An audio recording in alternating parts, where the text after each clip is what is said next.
नमस्कार, कैसे आप सभी? आशा करता हूँ कि स्वस्थ और मस्त होंगे और बढ़िया से पढ़ाई कर रहे होंगे। तो जैसा कि आप सभी अगर पहले वीडियो में जुड़े होंगे तो 80 नंबर क्वेश्चन तक हम लोग पिछले वीडियो में कर चुके थे। लेकिन 81 नंबर क्वेश्चन जैसे हम लोग करने जा रहे थे तब तक वीडियो हो गई थी हम लोग की टर्मिनेट। तो अब हम लोग करेंगे 81 नंबर क्वेश्चन और उससे आगे के प्रश्न इस वीडियो में, ठीक है? तो सबसे पहले तो आप लोग रफ पेन लेकर के बैठ जाइए और वीडियो में लास्ट तक बने रहिएगा, जिससे आपको जो भी डाउट हो वो क्लियर हो जाए। और इसके बाद भी अगर कुछ आपको डाउट रह जाता है तो आप लोग कमेंट करके जरूर पूछ लीजिएगा, ठीक है? चलिए, हमारा क्वेश्चन देखते हैं कैसे नंबर क्या है। बोल रहा है यदि किसी आयत का क्षेत्रफल, ये हमारा क्षेत्रफल दिया गया है, उसकी लंबाई और चौड़ाई निकालना है। तो आपको मालूम है कि जो हमारा क्षेत्रफल होता है वो लंबाई गुणे चौड़ाई के बराबर होता है, ठीक है?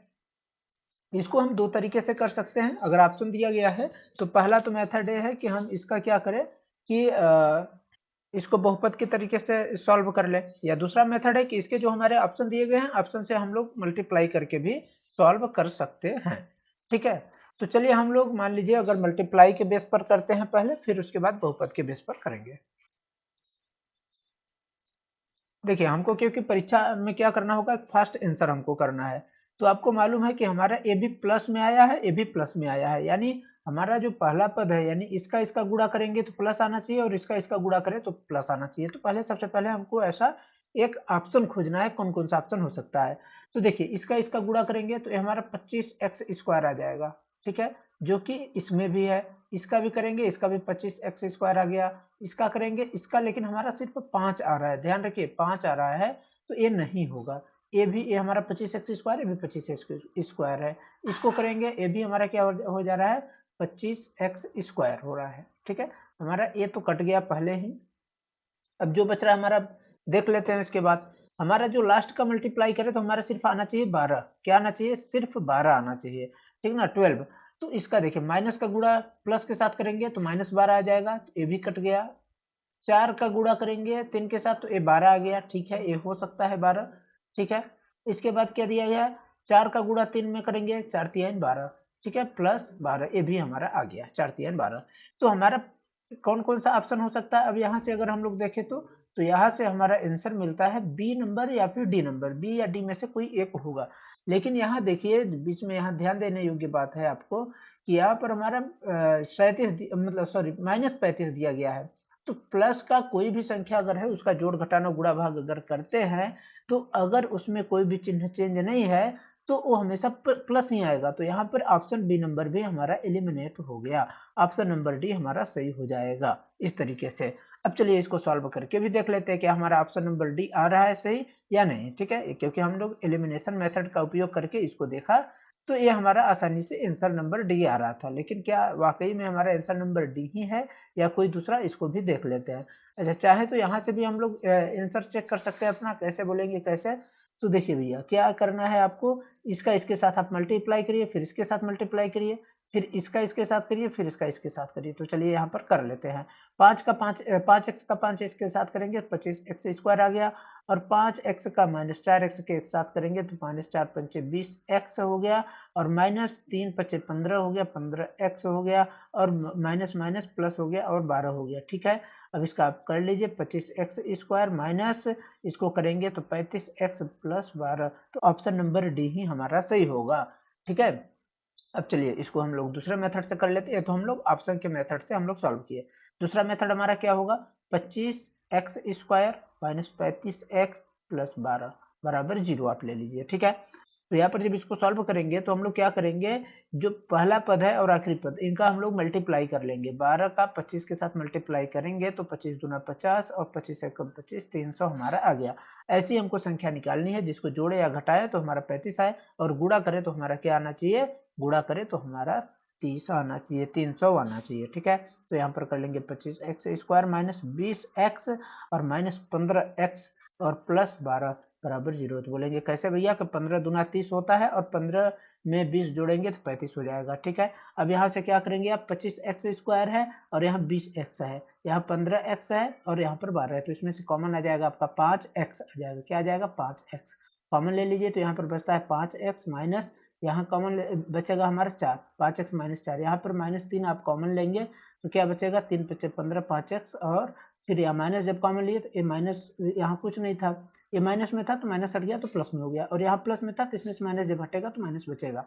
ठीक है, तो क्या हो जाएगा यहाँ पर 4 हो जाएगा, 4 3 12 बराबर 0। तो हम हमारा इन दोनों में कॉमन क्या रहा है 5x माइनस 4, 5x माइनस 4 आप कॉमन ले लीजिए, बच क्या रहा है 5x माइनस 3, 5x माइनस 3 और 5x minus 4, option number D हमारा सही हो जाएगा।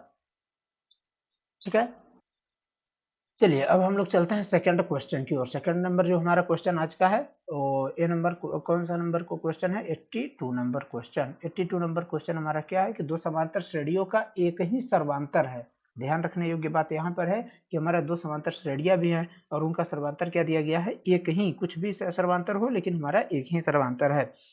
और यहाँ पर बोल रहा है कि इनमें से एक का प्रथम पद इतना दिया गया है और दूसरे का प्रथम पद इतना दिया गया है, तो इनके चौथे पद का अंतर ज्ञात करना है। हमको निकालना किसका है, मान लीजिए एक का मतलब एक हो गया ए और दूसरा हो गया बी, तो हमको ए एन और बी एन, ठीक है, ये हमारा जो वैल्यू निकालेंगे ए एन और बी एन का, तो यहाँ पर हमको A4 और B4, A4 माइनस B4 का वैल्यू निकालना रहेगा, क्योंकि हमको यहाँ पर बोला चौथे पद का अंतर। तो आपको मालूम है कि हमको जब कोई पद निकालना होता है तो उसके लिए सूत्र क्या होता है, a n equal to a plus n minus 1 into d, ये हमारा सूत्र होता है। अब इसका हम लोग उपयोग करके इसको सॉल्व कर लेंगे। आपको ध्यान रखना है कि यहाँ पर हमारा क्या रहेगा, b1, ये हमारा प्रथम पद। अच्छा, हमारा a का वैल्यू क्या हो जाएगा, a बराबर -1 प्रथम पद, और इसका प्रथम पद b का वैल्यू क्या हो गया -8 हो गया। ठीक है, -1 और -8। अब हम लोग यहाँ पर इसको जब सॉल्व करेंगे तो पहले एक का वैल्यू रख लेते हैं, a1 रखते हैं। ठीक है, यानी यहाँ पर a बराबर -1 रखेंगे और फिर उसके बाद निकाल लेंगे हम लोग अपना चौथा पद। तो a की पावर 4 मतलब सॉरी a का चौथा पद अगर निकालेंगे तो हमारा a का वैल्यू क्या दिया गया, -1 दिया गया है, प्लस n का मतलब चौथा हो गया -1 इंटू डी, तो हो गया क्या -1, और यहाँ पर हो जाएगा प्लस 4d, 4 में 1 माइनस हो जाएगा तो 3d हो जाएगा, 3d, तो -1 प्लस 3d, -1 प्लस 3d, ये हमारा किसका वैल्यू हो गया, A4 का वैल्यू हो गया। अब हम लोग इसी तरीके से किसका निकालेंगे, B4 का वैल्यू निकालेंगे। तो B4 इक्वल टू a हो गया प्लस n-1, अच्छा सॉरी यहाँ पर b हम लोग ले लेंगे क्योंकि हम लोग b का वैल्यू निकाल रहे हैं, a के स्थान पर b का प्रयोग करें तो यहाँ पर हम लोग क्या करेंगे, b रखेंगे, b plus n-1 into D. ठीक है, तो B4 बराबर हो जाएगा, b का मान हमारा कितना दिया गया -8, n का वैल्यू कितना हो गया 4 - 1 मतलब 3, और d है तो d रहेगा, तो equal to -8 plus 3d, -8 plus 3d, तो ये हमारा किसका वैल्यू हो गया, B4 का। लेकिन हमको बोला क्या है कि इनके चौथे पद का अंतर निकालना है, तो A4 माइनस B4 करेंगे, A4 माइनस B4 क्या हो जाएगा, A4 लिख लीजिए जो है -1 प्लस 3d। ठीक है, और इसके बाद क्या दिया गया है, माइनस का चिन्ह लगाएंगे और -8 प्लस 3d, तो क्या हो जाएगा, ये यहाँ पर करिए -1 प्लस 3d, और यहाँ माइनस का माइनस के साथ मल्टीप्लाई करेंगे +8, और माइनस का माइनस प्लस के साथ मल्टीप्लाई करेंगे तो -3d हो गया। अब 3d plus 3d minus 3d cut गया, और यहाँ पर हमारा क्या बच रहा है 8 और -1, 8 और -1 कितना हो जाएगा, 7 हो जाएगा, तो ऑप्शन नंबर सी हमारा सही हो जाएगा। ठीक है, चलिए अगला क्वेश्चन जो हमारा दिया गया है, अब इसको सॉल्व करने का प्रयास करते हैं। आप लोगों से मैंने बताया था कि आप लोग को जो क्वेश्चन दिया जाता है सॉल्व करने के लिए उसको सॉल्व किया करिए, लेकिन पता नहीं आप लोग ट्राई कब करेंगे, क्योंकि जैसे जैसे पेपर आपका नज़दीक आएगा, बहुत बच्चे तो भी सिर्फ फॉर्म भरने के चक्कर में पड़े कि हमारा फॉर्म भरा जाए, फॉर्म भरा जाए। आप लोग पहले तैयारी रखिए बढ़िया से, फॉर्म जब आएगा तब भरा जाएगा।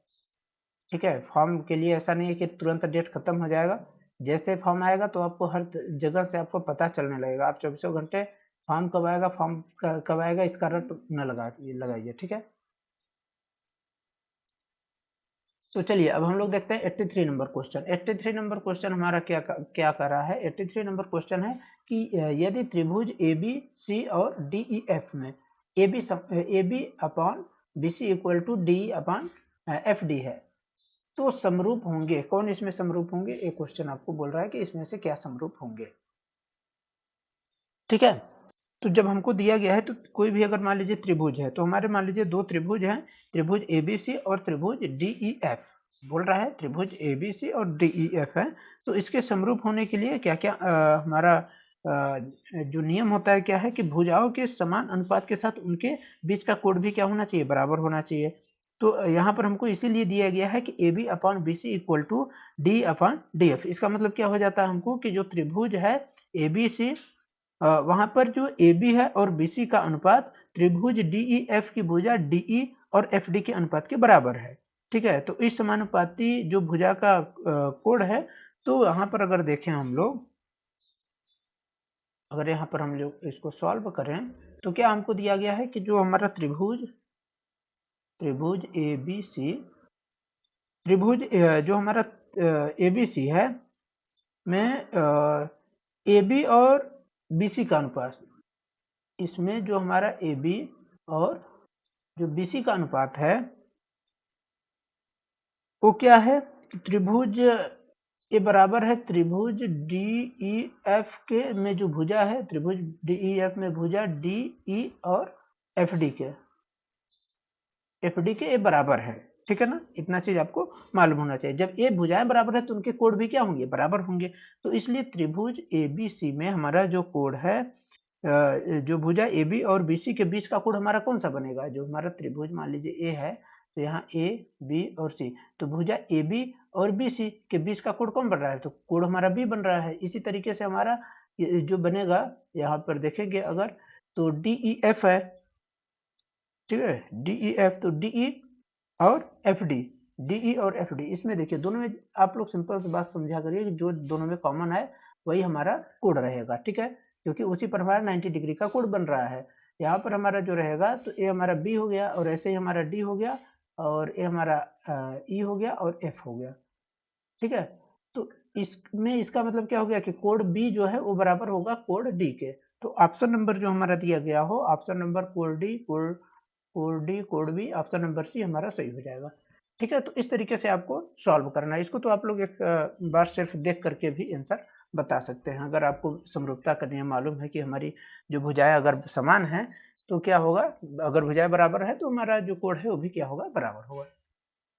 चलिए 84 नंबर क्वेश्चन दिया गया है। 84 नंबर क्वेश्चन क्या है कि निम्न में दर्शाए गए त्रिभुज पी ओ क्यू में 3 शीर्षों से समदूरस्थ बिंदु के निर्देशांक दिए गए हैं। तो इसमें से कौन सा निर्देशांक होगा आपको बताना है। Option number A X Y, option number B Y X, option number C X upon two Y upon two, option number D Y upon two और एक्स अपॉन टू। तो कमेंट करके आप लोग इसका आंसर जरूर बताएंगे। मैं आशा यही करूंगा कि आप लोग इसका कमेंट करके जरूर आंसर बताएं। और ये वीडियो कैसा लगा आप लोगों को, आप लोग कमेंट करके जरूर बता दीजिएगा और अपनी प्रतिक्रिया देना बिल्कुल ना भूलें। अगर वीडियो आपको अच्छी लगी हो तो इसको आप लाइक कर सकते हैं और अपने दोस्तों तक शेयर कर सकते हैं। आपको किस सब्जेक्ट से रिलेटेड या किसी भी टॉपिक से रिलेटेड वीडियो चाहिए तो आप लोग कमेंट करके जरूर बताइए। धन्यवाद।